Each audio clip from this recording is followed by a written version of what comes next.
ഇത് press ചെയ്തിട്ടായിരുന്നു, ഇതിട്ടിട്ടാണ് check ചെയ്യുന്നത്. പക്ഷേ ഈ കസ്റ്റമർ പറഞ്ഞ കംപ്ലൈൻറ്റ് വെച്ചാൽ വെർട്ടിക്കൽ ഷിഫ്റ്റ് വർക്ക് ചെയ്യുന്നില്ല എന്നാണ്, ഹൊറിസോണ്ടൽ ബീം ഉണ്ടെന്നുള്ളതാണ്. അതിൻ്റെ മീനിങ് എന്താണെന്ന് അറിയാം. ഇതിൻ്റെ CRL എപ്പോഴും ഹൊറിസോണ്ടലായിട്ട് കൊടുക്കുന്ന ഒരു സോട്ടൂത്താണ്. സോട്ടൂത്ത് ജനറേറ്റ് ചെയ്യുന്നുണ്ട്, അതിൻ്റെ ആംപ്ലിഫയറും കറക്റ്റാണ്. അതുകൊണ്ടാണ് ഒരു ബീം ഫുള്ളായിട്ട് ഇവിടെ ഉള്ളത്. അപ്പോൾ ഹൊറിസോണ്ടൽ ആംപ്ലിഫയർ ഓക്കെയാണ്, സോട്ടൂത്തും ജനറേറ്റ് ചെയ്യുന്നത്. സോട്ടൂത്ത് ഉണ്ടെങ്കിൽ മാത്രമേ ഇവിടെ ഇങ്ങനെ ലൈൻ ഉണ്ടാവും. അപ്പോൾ സോട്ടൂത്ത് എന്ന് പറഞ്ഞാൽ ഇങ്ങനെയുള്ളൊരു വേവ് ഫോമാണ്, മെല്ലെ കൂടി പോയിട്ട് പെട്ടെന്ന് കുറഞ്ഞു വരും, അങ്ങനെയുള്ള വേവ് ഫോമാണ്. ആ സോട്ടൂത്ത് ജനറേറ്റ് ചെയ്യുന്നുണ്ട്. അതുപോലെ ഹൊറിസോണ്ടൽ ആംപ്ലിഫയർ ഓക്കെ ആയതുകൊണ്ടാണ്. ഇലക്ട്രോൺ ബീം മാത്രമേ അല്ലെങ്കിൽ നമുക്ക് സെൻട്രൽ ഒരു സ്പോട്ടാണ് ഉണ്ടാവുക. ആ സ്പോട്ടിനെ ഇങ്ങോട്ട് നീക്കണമെങ്കിൽ ഇവിടെ എന്ത് കൊടുക്കാം, പോസിറ്റീവ് കൊടുക്കും. കാരണം ഇലക്ട്രോൺ ബീമിൻ്റെ ചാർജ് എന്താണ്, നെഗറ്റീവാണ്. നെഗറ്റീവാണെങ്കിൽ ഇങ്ങോട്ട് പോസിറ്റീവ് കൊടുത്താൽ ഇത് ഇങ്ങോട്ട് വരുള്ളൂ. തിരിച്ച് ഇവിടെ പോസിറ്റീവ് കൊടുക്കുമ്പോൾ അങ്ങനെ ഇവിടെ മാറി മാറി പോസിറ്റീവ് കൺട്രോൾ ചെയ്യുകയാണ് ചെയ്യുക. സോട്ടൂത്ത് വെച്ച ബീം ഇങ്ങനെ ഉണ്ടാക്കാൻ അത് ഒരു കണ്ടിന്യൂസ് ബീമായിട്ട് നമുക്ക് തോന്നുന്നത് എപ്പോഴാണ്, നമ്മുടെ കണ്ണ് 1/16 സെക്കൻഡ് നേരത്തേക്കാണ് നമ്മുടെ കണ്ണിൽ ഒരു ഇമേജ് ഉണ്ടാവുക. അത് പെർസിസ്റ്റൻസ് ഓഫ് വിഷൻ എന്നുള്ള ഒരു എഫക്റ്റാണ്. അത് അതിനേക്കാളും സ്പീഡിലാണ് നമ്മൾ സ്കാൻ ചെയ്യുന്നതെങ്കിൽ നമുക്ക് കണ്ടിന്യൂസ് ഒരു ബീമായിട്ടാണ് നമുക്ക് തോന്നുന്നത്. ശരിക്കും CRL ഒരു ബീമേ ഉള്ളൂ, ഒറ്റ ബീം വെച്ചിട്ടാണ് 2 ചാനലൊക്കെ ഒരേ സമയത്ത് കാണിക്കുന്നത്. എന്ന് വെച്ചാൽ അത്ര ഹൈ സ്പീഡിൽ റൈറ്റ് ചെയ്തുകൊണ്ടിരിക്കുന്നതുകൊണ്ടാണ് നമുക്ക് 2 ബീമായിട്ട് തോന്നുന്നത്. യഥാർത്ഥത്തിൽ ഒറ്റ ബീമേ ഉള്ളൂ കേട്ടോ. അപ്പോൾ ഈ ഹൊറിസോണ്ടൽ പ്ലേറ്റിലേക്ക് കൊടുക്കുന്നത് സോട്ടൂത്താണ്. അതിൻ്റെ ആംപ്ലിഫയർ ഓക്കെ ആയതുകൊണ്ടാണ് ഹൊറിസോണ്ടൽ ബീം വരുന്നത്. കസ്റ്റമർ ഇവിടെ മെഡിക്കൽ കോളേജിൽ പറഞ്ഞ കംപ്ലൈൻറ്റ് എന്താണെന്ന് വെച്ച് കഴിഞ്ഞാൽ അവർക്ക് വെർട്ടിക്കൽ ഷിഫ്റ്റ് ഇല്ല എന്നുള്ളതാണ്. അപ്പോൾ നമുക്ക് ആദ്യം നോക്കേണ്ടത് അതിന് ഇതൊന്നുമല്ല, ഈ ഇതാണ് എൻ്റെ ട്രാൻസ്ഫോമർ. ഇവിടെയാണ് എൻ്റെ power supply stage. Okay, power supply stage ഒന്ന് വെർട്ടിക്കൽ ആംപ്ലിഫയർ ഒന്ന് ഹൊറിസോണ്ടൽ ആംപ്ലിഫയറുമാണ്.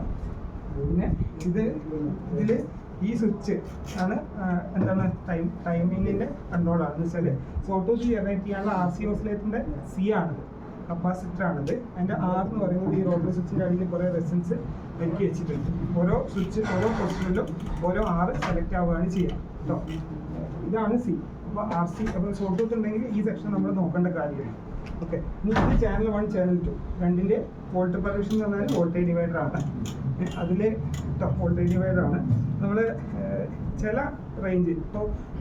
റേഞ്ചിൽ വോൾട്ടേജ് ഇതിൽ കാണിക്കുന്നത് തെറ്റാണെങ്കിൽ, എക്സാമ്പിൾ 2ൻ്റെ റേഞ്ചിൽ തെറ്റാണ്, ഇവിടെ 0.2ൽ തെറ്റാണ്, അല്ലെങ്കിൽ ഇവിടെ 20 മില്ലി വോൾട്ട് തെറ്റാണ്, ഇവിടെ 20 വോൾട്ട് തെറ്റാണ്. ഇങ്ങനെയാണെങ്കിൽ ഇതിൽ ഇനി അടുത്ത സർക്യൂട്ട് നോക്കാം.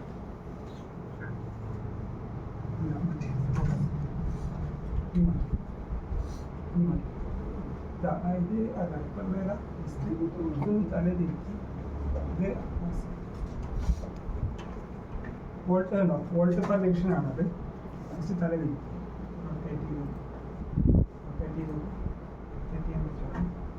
അവിടെ നോക്കിയാൽ ഇത് നോക്കിയാൽ പറ്റും.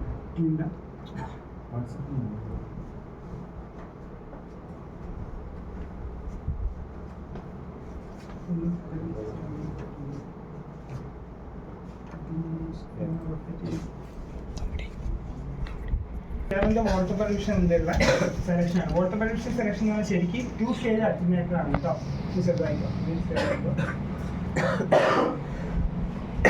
ഇതിൽ ഫസ്റ്റ് പോസ്റ്റിൽ ഇട്ട് കഴിഞ്ഞാൽ ഏറ്റവും മില്ലി വോൾട്ട് ഏറ്റവും ക്ലോക്ക് വൈസ് ഇട്ട് കഴിഞ്ഞാൽ 5 മില്ലി വോൾട്ടിലേക്ക് ഇട്ട് കഴിഞ്ഞാൽ ഈ റെസിസ്റ്റൻസും വഴി ഡയറക്റ്റ് പോകും. ഓക്കെ, ഈ തൊട്ടടുത്ത സ്റ്റേജ് ഒന്ന് ലെഫ്റ്റിലേക്ക് ഇട്ട് കഴിഞ്ഞാൽ ഇവിടെ 10 മില്ലി വോൾട്ടാണ് ഇതിലുള്ളത്. 10 മില്ലി വോൾട്ടിലേക്ക് പറഞ്ഞാൽ അത് നമുക്ക് ഇവിടെ കിട്ടേണ്ടത് 1/10 ആയിട്ട് ഡിവൈഡ് ചെയ്തിട്ടാണ്. ഓക്കെ, ഇത് ഫസ്റ്റ് സ്റ്റേജ് ഡിവൈഡറാണ്. ഇതിൽ 1/100 ഡിവൈഡറാണ്, ഇത് 1/1000 ഡിവൈഡറാണ്. ഇങ്ങനെയുള്ള ഇതിന് വീണ്ടും ഇവിടെ ഒരു രണ്ടാമത്തെ സ്റ്റേജും കൂടി ഉണ്ട്. ഓക്കെ, ഇത് 1/2 1/4 അങ്ങനെ ഫസ്റ്റ് സ്റ്റേജിൽ ഡിവൈഡ് ചെയ്തിട്ടാണ് പോകുന്നത്. ഇത് 1 to 5 സീക്വൻസ് എന്നാണ് പറയുക. 1 to 5 സീക്വൻസ് എന്നാണ് പറയുന്നത്. പ്രത്യേക സീക്വൻസിലാണ്. കാരണം ഇതിൽ എഴുതിയ നോക്കിയാൽ മതി. 1 to 5 എന്നുള്ള ഓർഡറിലാണ് ഉണ്ടാവുക. ഇവിടെ 1 വോൾട്ട് 2 വോൾട്ട് 5 വോൾട്ട് പിന്നെ ഉള്ളത് 10 വെച്ചാൽ 1ൻ്റെ സീക്വൻസ് ആണ്. അടുത്തുള്ള 20 2. അതേപോലെ ഇപ്പോഴത്തേക്ക് നോക്കുകയാണെങ്കിൽ 0.1 0.2 0.5 അടുത്തുള്ളത് 10 milli volt 20 milli volt 50 milli volt 1 to 5 എന്നുള്ള ഒരു ഓർഡറിലാണ് ഉണ്ടാവുക. അപ്പോൾ അതിൽ നമ്മൾ നോക്കേണ്ടത് ഇതിവിടെ കണ്ട ഈ 3 പൊസിഷനിലും ഈ ഡിവൈഡറാണ് വരുന്നത് ഫസ്റ്റ്. അപ്പോൾ ആദ്യത്തെ ഈ 3 പൊസിഷനിൽ നമുക്ക് സിഗ്നൽ കിട്ടുന്നില്ലെങ്കിൽ നമ്മൾ മനസ്സിലാക്കേണ്ടത് ഈ ഡിവൈഡറാണ് മിസ്റ്റേക്ക്. അതല്ല അടുത്ത ഈ 3 പൊസിഷനിലാണ് കിട്ടുന്നതെങ്കിൽ ഈ 1/100 ഡിവൈഡറാണ് മിസ്റ്റേക്ക് ഉള്ളത്.